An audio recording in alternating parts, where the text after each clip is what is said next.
Hello and welcome to the Knowledge Power Days, Sales and Marketing.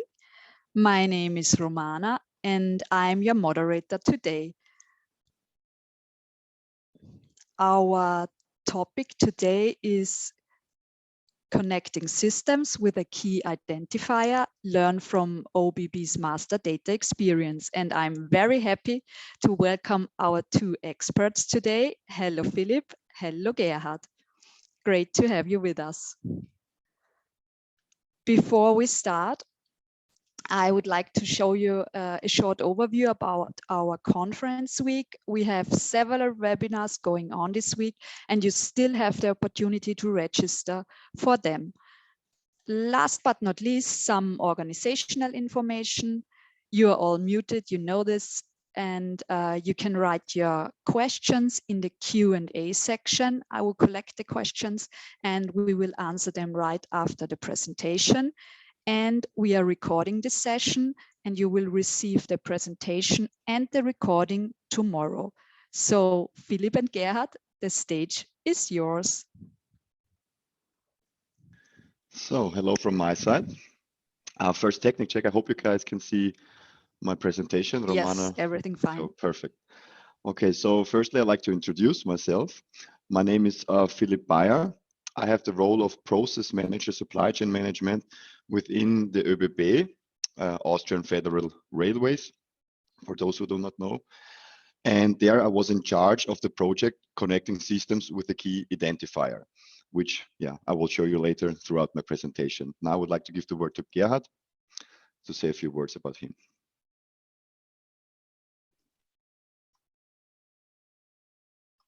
So, hello everybody, good morning, nice to meet you. My name is Gerhard. I'm running the Austrian sales team. I'm 11 years with DNB now, and I'm happy to meet you here today. Perfect, thank you very much, Gerhard. Let me start with my presentation. Firstly, I want to talk about the agenda so you guys know what I'm talking about and where I'm guiding you through. Firstly, I want to talk about procurement within the ÖBB. Like what are the facts and figures? So you guys have a little overview about that. Secondly, about the master data management. Thirdly, about the whole rollout process. Like what were the thoughts, what were the pain points, what were the problems ÖBB encountered throughout the rollout. And lastly, a question and answer session, as Romana already mentioned. So let me jump right into it and start with the procurement within the ÖBB, the Austrian Federal Railways. Here's some facts and figures so you guys have a little overview. The ÖBB has a total procurement spend of almost 4 billion euros. 90% of our suppliers are within Austria, in the Austrian region. 8% are within the European Union, and only 2% of our suppliers are worldwide. So you can see we are very Austria focused when it comes to our suppliers. On our tender platform, which I will introduce in a bit, we have over 10,000 small and medium-sized companies that are listed. Like we have vendor records from over 10,000 companies listed there. Then the Austrian Federal Railways does over 11,000 tenders per year. 375 of those are above threshold, 1,141 are below threshold, and the rest is direct purchasing. For those of you who do not know, the Austrian Federal Railways, we have to obey the public procurement law of the European Union and the Austrian law. So that's also a very important fact for you to keep in mind. So we cannot perform purchasing tasks as a public or a private, like a public company. We need to do it by obeying the public procurement law. Then a quick overview about the resources within the Austrian Federal Railways. We have over 40,000 employees. That means over 40,000 companies with purchasing requests, 9,100 creditors in our enterprise resource planning software, and 125 lead buyers. You can see the difference between the 9,100 creditors we have and the 10,559 small and medium-sized companies. That is, why is that? You may ask yourself. That's because in our enterprise resource planning software, which is SAP, we only have companies who got awarded the contract. And on our tender platform, there's also potential candidates, potential companies that may or may not win or get awarded a contract. And then a quick update to the supplier data. We have supplier data in 3 different systems, which was in the past a very big problem. That's why the whole project got into motion to begin with. Those 3 platforms I will show you in a minute. We have over 120,000 vendor records, like company information, in our enterprise resource planning software. So you can see the difference between the active creditors, like actually companies that have awarded the contract and are current suppliers of the ÖBB, and the data that is in our enterprise resource planning software. Like it's more than 10 times the amount. And as you can imagine, that bears a huge problem of staying on top of the vendor records and the data of the suppliers. And now, luckily, we have one key identifier that combines all those supplier and vendor records. So let me jump right into the master data management. Firstly, I would like to introduce you to our, like we call it, a system landscape. These are basically the systems that the purchasing department within the ÖBB has in place to, firstly, our supplier relationship management. It's our software where suppliers register, where they can qualify themselves for the later awarding process, and where we do our risk assessment / risk management. This software is a cloud-based software that is provided to the ÖBB from a third-party company. It's also a very important information. It runs in the cloud. Then we have our Provia, that is a tendering platform that is actually the system where the lead buyers within the ÖBB do their tenders. This software is programmed by ourselves. It's an on-premise solution, and we are like the owner and the host of this platform. Then we come to the enterprise resource planning system, which is SAP. I think for most of you, SAP is no strange. It's if not the biggest player on the market when it comes to ERP software. Then we have our procurement catalog. Our procurement catalog is also a cloud-based solution provided by a third-party supplier. In this procurement catalog, we have all our awarded contracts listed. It doesn't matter if you want to, for example, purchase a mouse or a desktop monitor or a bridge or a tunnel, so to speak. All the criteria, all the vendor records and all the contracts are listed there. Of course, only certain people can see certain products. For example, a desktop monitor or a laptop, everyone can see that and can acquire it from our procurement catalog. And lastly, there's our purchase to pay process. All those things are combined with an electronic signature. That is a special thing that, you guys remember in the past we had to sign a contract and scan them, upload them. Now with the e-signature, at least within the European Union, it's very easy to handle, and it runs throughout all of our systems and makes stuff very easy. Therefore, we are very quick, secure. We can bundle tasks. It's very transparent, compliant, conform, standardized, and completely digital. But the first 3 systems, the supplier relationship management system, the tendering platform, and the ERP system, I will come in a minute. I will talk about it in a minute. Next, I would like to talk about the problem that the ÖBB had with those systems, like those 3 systems I just mentioned. We had a desired system communication. Our desired system communication within the Austrian Federal Railways would be that the vendor records, actually the supplier only has to give the vendor record once whenever the registration process is started in our supplier relationship management system. And then the vendor records are distributed into our tendering platform into our ERP platform. Unfortunately, the actual system communication was that vendor records came into every system completely differently.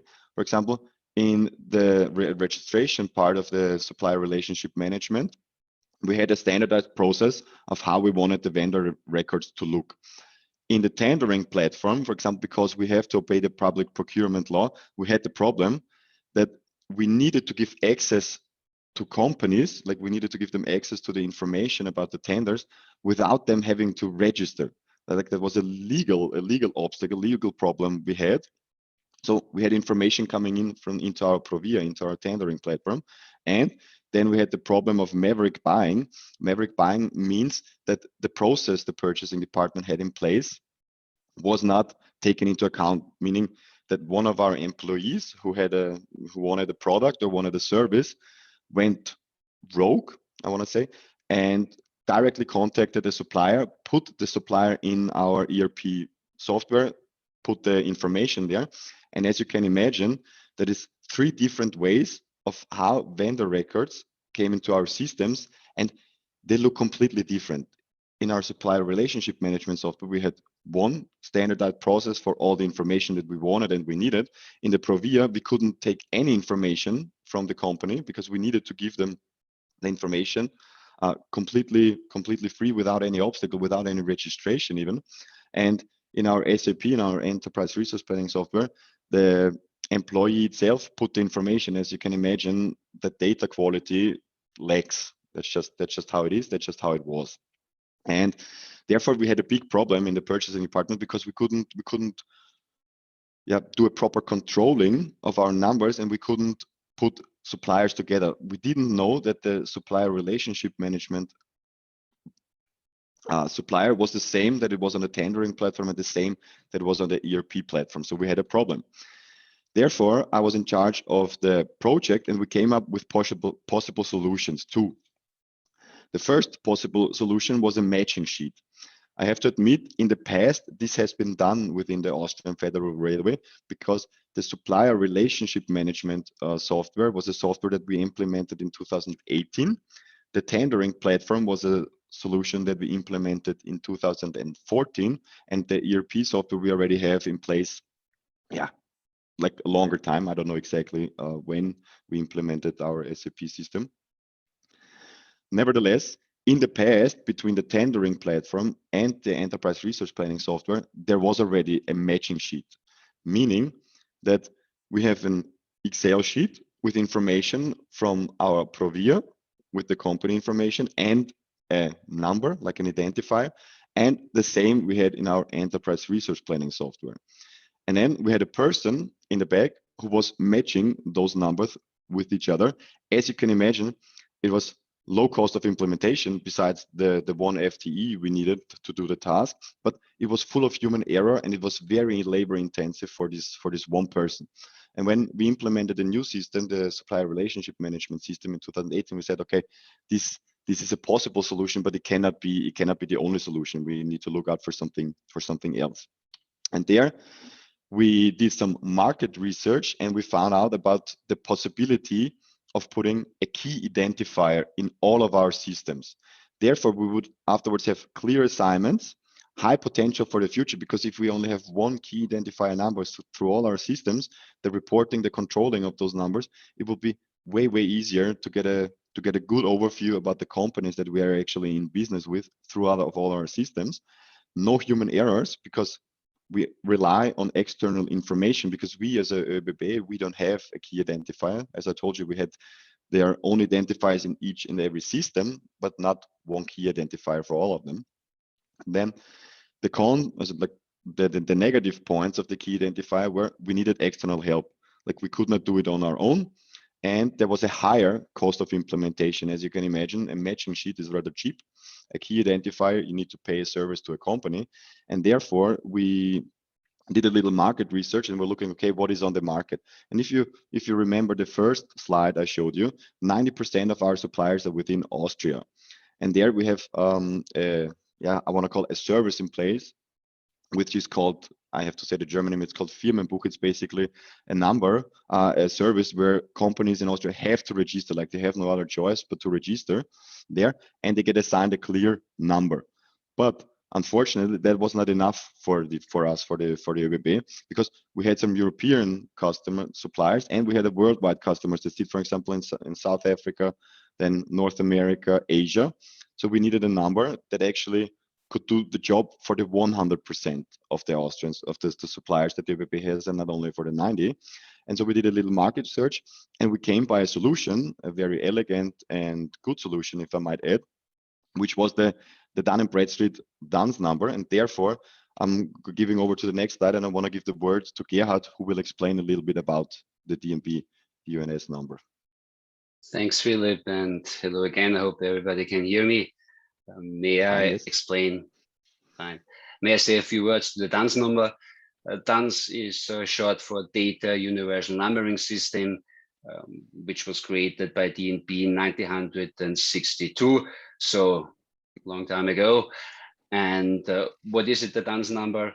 It's basically a unique identifier, a 9-digit unique code, which is used only once, so it is never reissued again. And at the moment, we're covering about 500 million records worldwide with this DUNS number.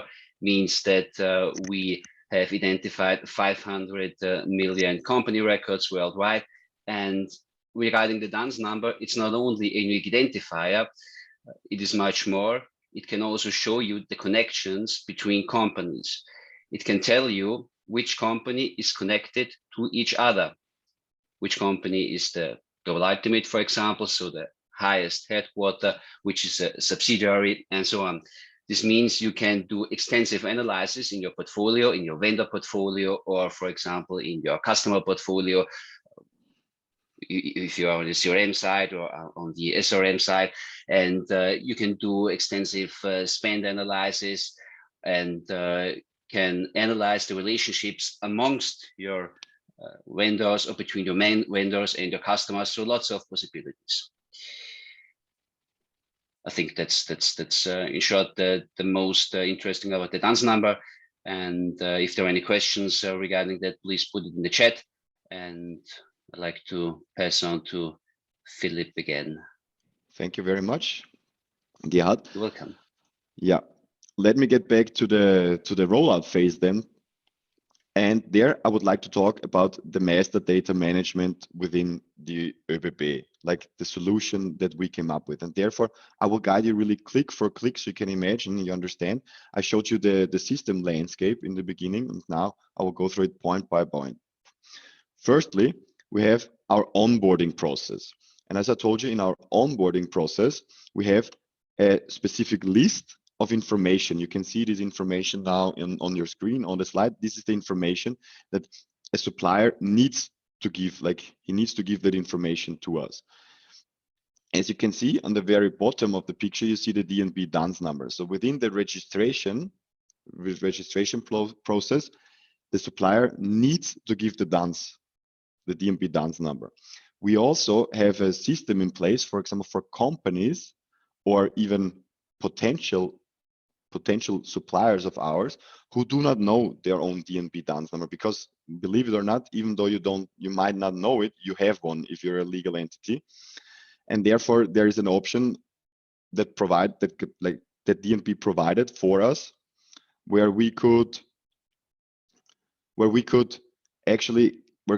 companies could actually get the number without any further process, like any further registration process. They just needed to go on a website, look it up, and there they had the DNB DUNS number. We have this link directly listed on our screen. So for the companies who did not know, they could easily find out the DNB DUNS number.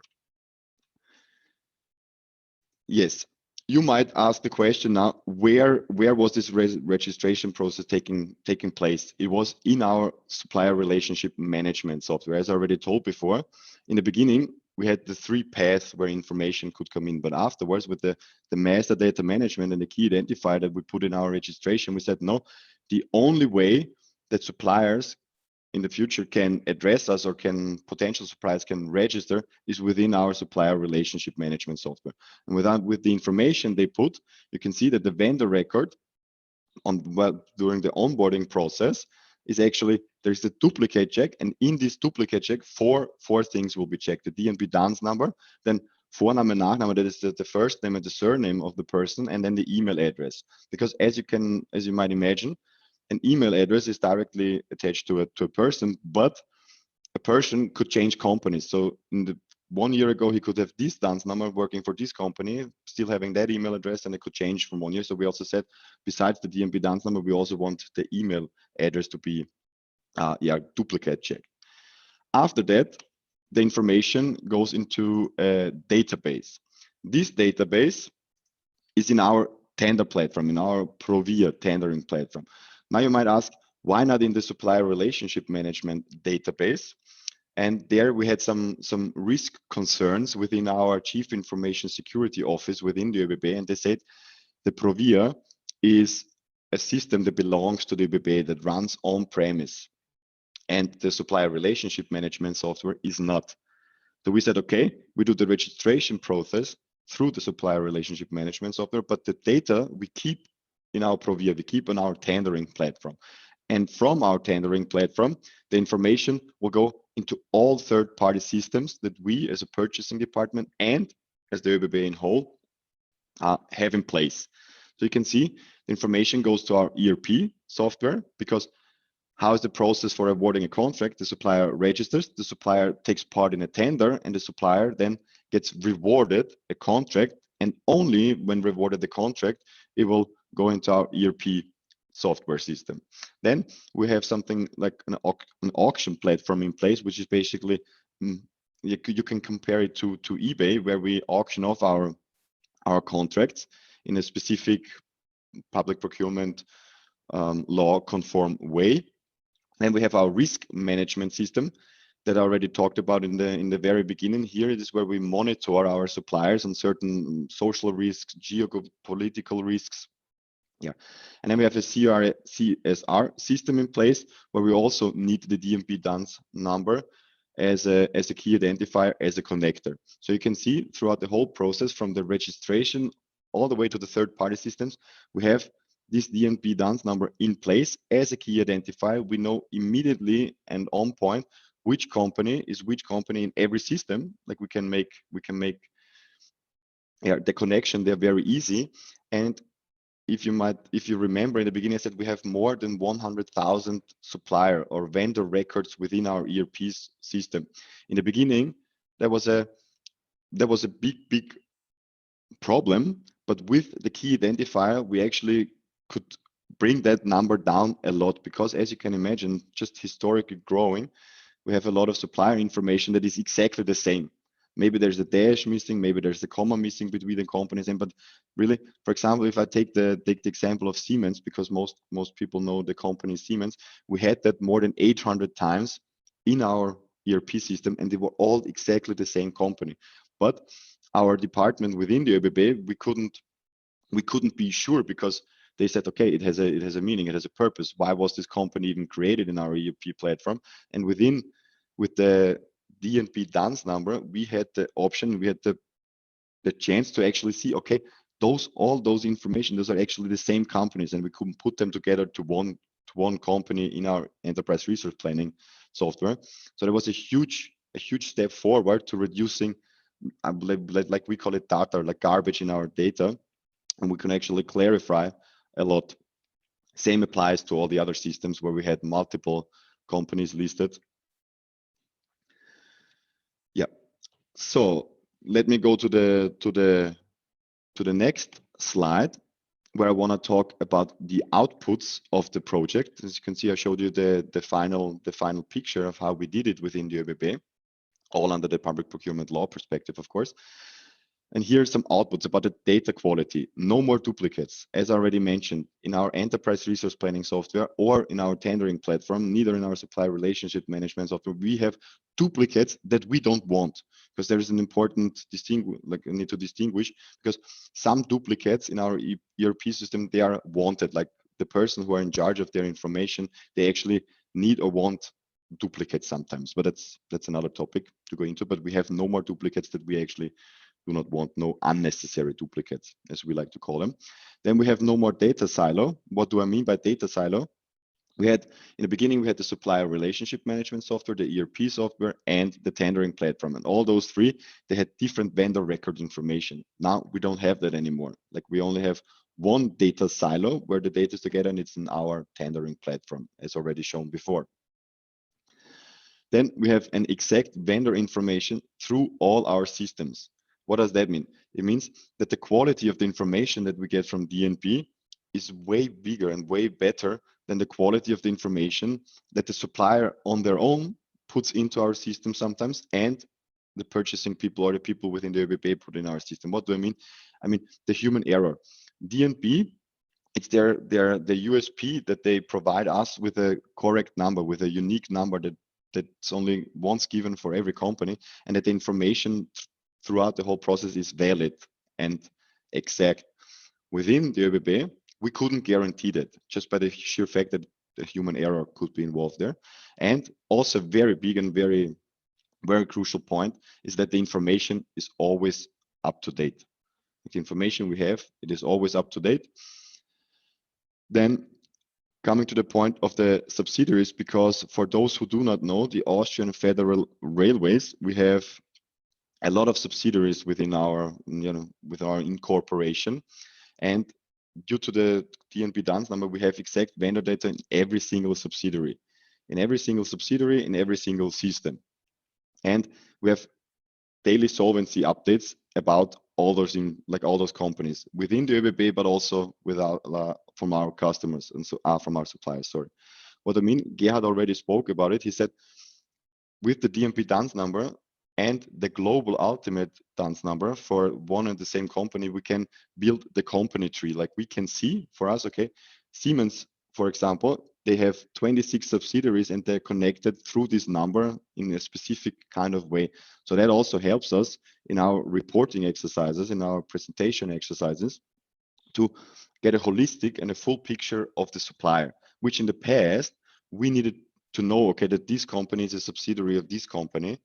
And with the DNP DUNS number, yeah, the exercise is rather easy because we just use the global ultimate number. And with the global ultimate number, we can therefore know which other company is connected to that global ultimate number.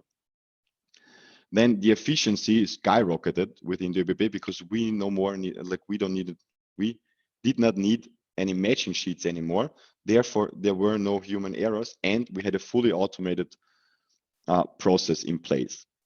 Therefore, I would like to distinguish between the two processes that we had within the ÖBB, because as you can imagine, we already had a lot of data information because before we approached DNP for the DNP DUNS number, the key identifier. And this process started with, we sent a sheet with all our supply information through all the systems that we had to DNP, and they put in every lane, they put the DNP DUNS number. So we could afterwards receive the Excel sheet back with the DNP DUNS number. So in the first step, in the first try, we sent an information without the key identifier to DNP, and DNP sent the information, the exact same information with a key identifier back to us. And we have a process in place, which in all three systems, we put the number back into the place, like back into the system. So that was the first step, the first big step we needed to do, because the other option was we could have asked our suppliers, please register again. And this was a huge, would have been a huge undertaking, a huge process where our management board said, no, we're not going to do that. We're doing it with this way, like where we send the information and receive a key identifier back. And then the process that we have currently is that in the registration process on the supplier relationship management platform, they need to put the DUNS number anyway. Like it's mandatory to put it there. So we have no more, there's not a possibility to put new company information in without the DNP DUNS number. But as you might know, or as some of you might know, there's something called maverick buying. Those are the processes that are non-standardized, we like to call them. For example, an employee in the ÖBB somewhere on the countryside is ordering a product for a tunnel because he needs it, because he doesn't know that there's the procurement catalog, he doesn't know the process, some problem in that way. And he orders it directly at a supplier that is not even in the context of supplier, because we didn't award an enemy contract. Besides, the employee went and said, okay, you are now my supplier, puts the information still in the SAP system. So as you can see, we still have a weak link there, and the weak link is our own employees who kind of go the non-standardized way, but we also have a solution for that. Therefore, on a quarterly basis, we have the connection with our customer competence center from the ERP, from our SAP within the ÖBB, and they send a list to DNP with companies that do not have a DNP DUNS number, because in the supplier relationship management software, you can only register with a number. You don't enter the tendering platform without being on the SRM before. But as I told you, with the Maverick buying process, you could directly jump into our SAP system, and therefore it is, and in the practically speaking, it happens a couple of times. It's around 300 to 400 data points that are entered there per year. So you can imagine it's rather little compared to the whole number, but still there's some. And on a quarterly basis, we send information to DNP with the suppliers that we have in our system without a DNP DUNS number. They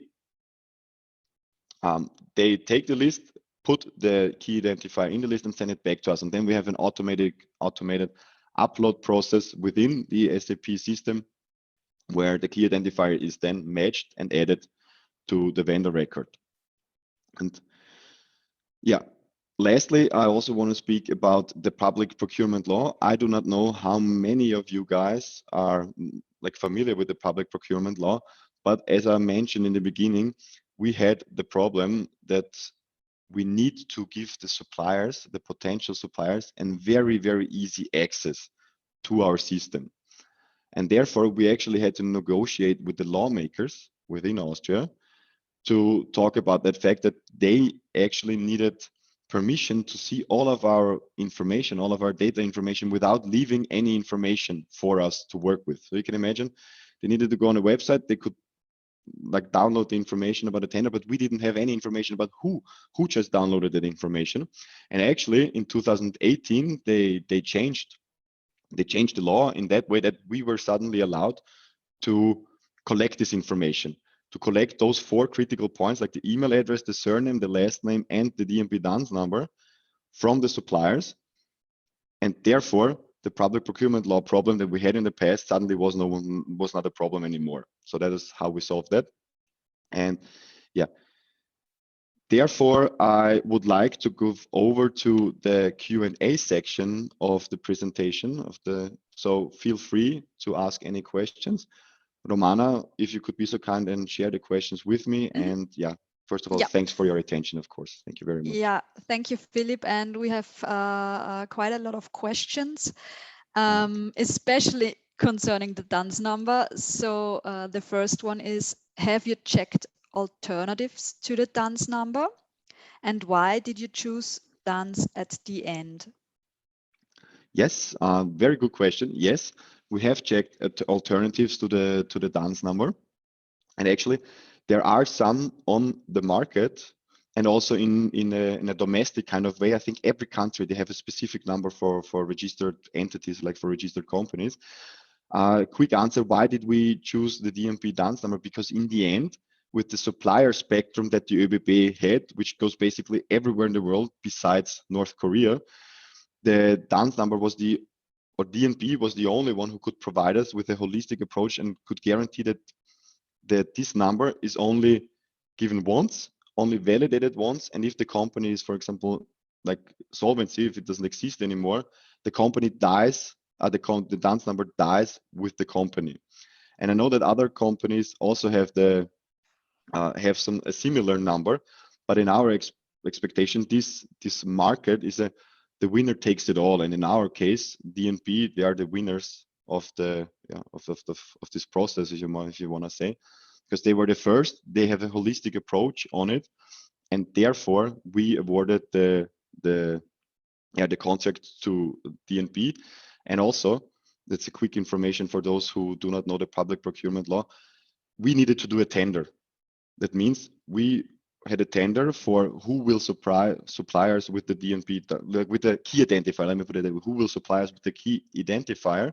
And throughout the whole tender process, DNP, they were the best. Like on a total cost of ownership perspective, they were the best with the product, with the service, and with the price.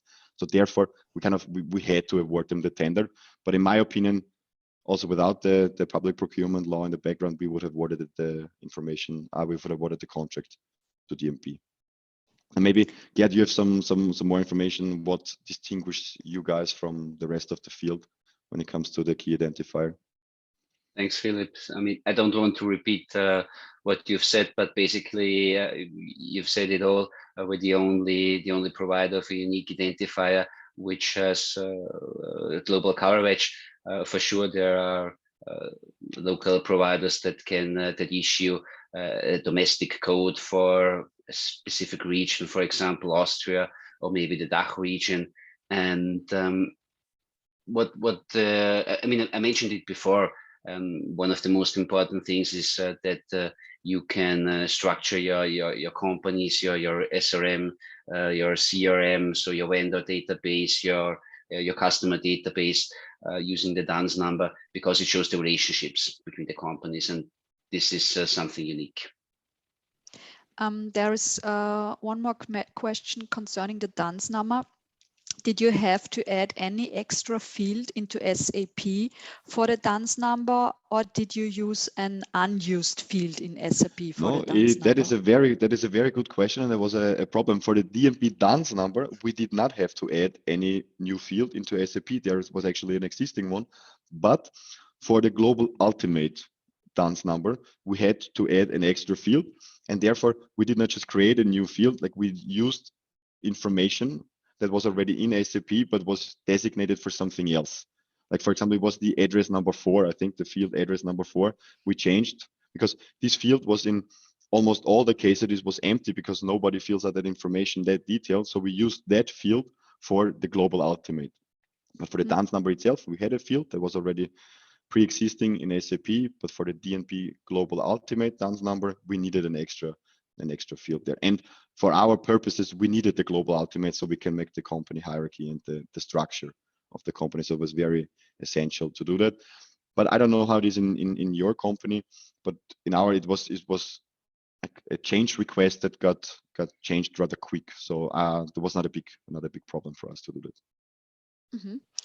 Next question: how was the cleaning, merging with already existing records done? Yeah, like maybe that question came before. I already because I think I already answered it, but I will like to repeat that we extracted the information from the 3 systems, like our SRM system, our SAP system, and the tendering platform, into an Excel sheet. That easy, like we just extracted it. We sent it to DNP. DNP did the data enrichment, if you want, like they put the key identifier to all the information. And that's also quite important information for the companies who were, for example, non-existing companies, because you know that not all data sets, not all vendor records are correct. So sometimes there was no key identifier found, but there was the reason. For example, if it was a company we just put into the system for testing reasons and they survived, you know, those things happen. Or information that was put into the system was completely wrong, like it just didn't make any sense. Then there was no key identifier given back to us from the system of DNP. But then there was an expert sitting in the DNP company, which then looked manually over it and gave like the key identifier back. So this information we received back from DNP and put into our system. So it was exactly the same sheet, exactly the same structure, just with one added area where there was the key identifier. And so we put it back into our systems. And the supplier relationship management system and the tendering platform, they already had the necessary fields in their systems. And as mentioned, SAP afterwards already had them as well. So we added the key identifier into all those systems with one big step in the right in the beginning. That was the first enrichment of the data, so to call. May I add a few words at this point, Philip? So sure. What we need for this matching process, what Philip now described, is just a company name, an address, and a country code. So that's it. if there is any further information like VAT number or FN number or something like that, then it makes it maybe easier or much faster. But basically, it's only the country code, the address, and the company name. And then we can add the DUNS number and any further information, like for example, the global ultimate DUNS, so the hierarchies and what else you need, like ratings and scores and so on. And maybe something else which is interesting. So we can do that for you, as described by Philip now, but you can use our self-service tool too, where you can do the matching yourself, or you can use the API for automated processes. The next question is, do you have bi-directional interfaces to all of your systems? Yes, to all the systems you saw that I mentioned, like supplier relationship management system, the tendering platform, and the SAP system, we have bidirectional communication, but only on certain aspects of the data. For example, in our supplier relationship management system, the vendor records, like all the information I showed you, they go directly into the tendering platform and then directly into the SAP system. Like there's a the unidirectional way of the information there is exactly the same. But for example, from SAP into our tendering platform, we only have specific information that comes back there. And from our tendering platform into our supplier relationship management, we have only specific information that goes there. Because for example, in the supplier relationship management system where we do our registration, but where we also do our evaluation of the suppliers, we need SAP information, as you can imagine, and we need information from the tender. But this information is not vendor record related information. It is supplier related information in the context of a rating. For example, like how was the shipment done, how on time is the customer, what is the quality of the products that is that will flow into our assessments. But for the company information, there's also a very important thing to add. Whenever the supplier puts the information in the supplier relationship management software, and then it goes into the tendering platform, and then it goes into the SAP software, this information has been given to us from the supplier. So on a company based or on a legal standpoint, we do not want to change that information, because I think maybe the question is coming from, okay, what if someone changes the information in SAP? How do you get this information back into the other systems, into the like Provia system or into our supplier relationship management system? And therefore, because it is possible that it happens, we also have a process in place, but this process only happens once, like 2 times a year, every half a year. We have a process in place where we put all the information together and see, okay, is there in SAP, are there new suppliers due to Maverick buying, which we need to put into the supplier relationship management system or into the tendering platform. But in the main process is from the supplier relationship management to SAP, where they get awarded the contract and where the contract is there, and not the other way around. But yes, we also have that in place, but it looks very different for different aspects of the process. Mm-hmm. Who is the vendor data owner within your company? Purchasing, yeah, that is IT department? That is also a very good question. There was a very big discussion in the beginning, because as you might imagine, the supplier relationship management is in the cloud, like it's a third-party provider. SAP, the same. And our tendering platform is owned by the ÖBB, but our IT department. So it was a very big problem for us in the beginning. Okay, who owns the data? Because we as a purchasing department wanted to own the data, but the system was owned by the IT department. So in the beginning, it was a big discussion, because also the head of IT and the head of purchasing, they wanted the data for themselves, because as you can imagine, the key identifier is important for the ÖBB purchasing department, but also sales, controlling, all the other departments, they had a benefit from the key identifier. So in the end, we established whoever pays for the process is also the owner of the data.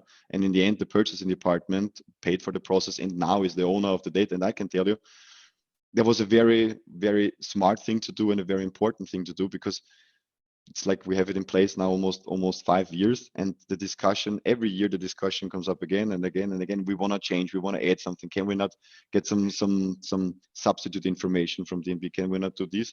And it helps a lot that we are the data owner in that context. So the tool owner is the IT department, but the data owner is the purchasing department. Okay, and how often does ÖBB update the vendor data from a non-standardized process? Yeah, once a quarter. So once a quarter, we send information that comes directly into our SAP system because of the non-standardized process, the Maverick buying, and we send that list to DNB, and they like add the information for us, the key identifier. But as Gerhard already mentioned, very soon we will start with the self-service, like we have not, but we are in the rollout of the self-service from DNB, where in the future we can basically go every day, every 5 days, whenever we deem it necessary to do it, we can do it with the self-service. But the last 4 years we've done it on a quarterly basis because it was the best cost ratio. Because as I told you, per year we get around 400 to 500 of those non-standardized vendor record data in our systems. So if we do it, for example, every month, it would be like 50, and it's not worth the cost, the trouble. But with the new process, the self-service process, we might do it every week, every 2 weeks. We need to see about that. Maybe add a few words to this again. It depends on your setup. So you have the possibility, if, for example, you use an API, you can do an update on a daily basis too. So if that's necessary, you can push the data directly into your system, and you can build a workflow and to update whatever data field you obtain from us. And also, like a very important, because you mentioned API, Gerhard, why did we not decide to get an API? Because I already told the IT department owns the systems, and with this API, they had a call on it, and there would have been no other choice than also to award the vendor, like the data owner, to the IT department, which we didn't want, and it would have, it was an internal decision to not do an API, to do it with the way we did it, and now with the self-service, like we're one step closer to being fully automated on that one. Regarding the API, it's maybe interesting to know that there are lots of systems, CRM systems, SRM systems, ERP systems, where we already have standardized connectors. So connectors that make you ready to go within a few days. As Philip mentioned before, of course, it's an effort to implement an API. With the connectors, you can speed up that process and reduce it from maybe several months to a few days. Another question, how many people were involved in the rollout, and how long did the rollout take? Okay. No, like how many people? There were quite some people involved into that, but me as a project leader of the project leader from the whole topic, I would say I was involved into that process for like my fully working hours, like 1 FTE of my own working power. And then we had 2 people from the IT department, because we had different systems involved, so we needed different people with different knowledge to get the information out of the system. But it was done rather quick, because we had our information together. Once we decided, okay, the key identifier is the way to go. Once we decided that, it took us maybe 3 to 4 weeks to collect all the information, get everything out of the system, find the right people to do it. And after delivering it to DNB, it took maybe 2 weeks more until we got the information back and then put it into the systems. So the longest it took on our side, I would say maybe 4 to 5 weeks, and DNB was rather fast with only 2 weeks on their task. And people who were involved within the ÖBB, I need to say 3 people, and within DNB for the role, I think it's just the computer, and afterwards 1 person who maybe looks over it. But it was done rather quick for the huge impact that it made. It was done very quick, like not more than 6 weeks from point A to C until everything was done. And the last question, are other departments or subsidiaries using the same identifier? Yes, they are. There was actually like a quick introduction of how the ÖBB is set up. We have the ÖBB Holding, which is the mother company, if you so want to say, and then we have a lot of subsidiaries underneath us, like underneath the holding.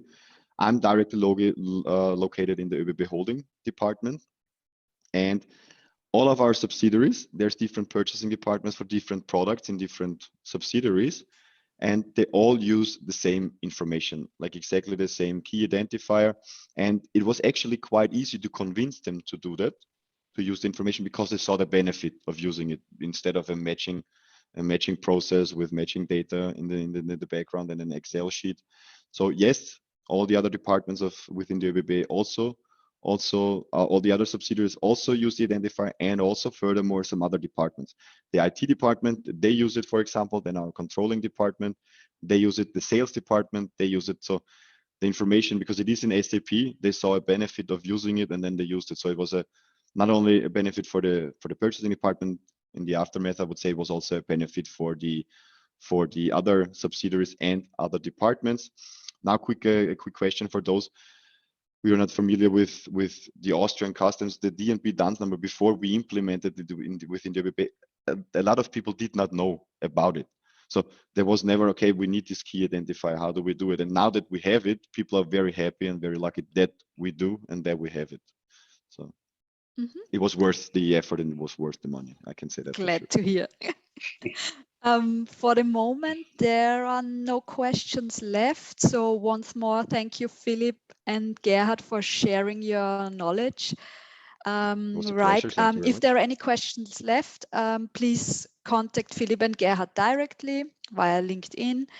And right after the webinar, you will receive a short survey, and we are happy to get your feedback on this webinar. And as mentioned, you will receive the recording and the presentation tomorrow. Thanks again for joining and have a great day. Bye-bye. Thank you, guys. Bye. Thanks. Bye.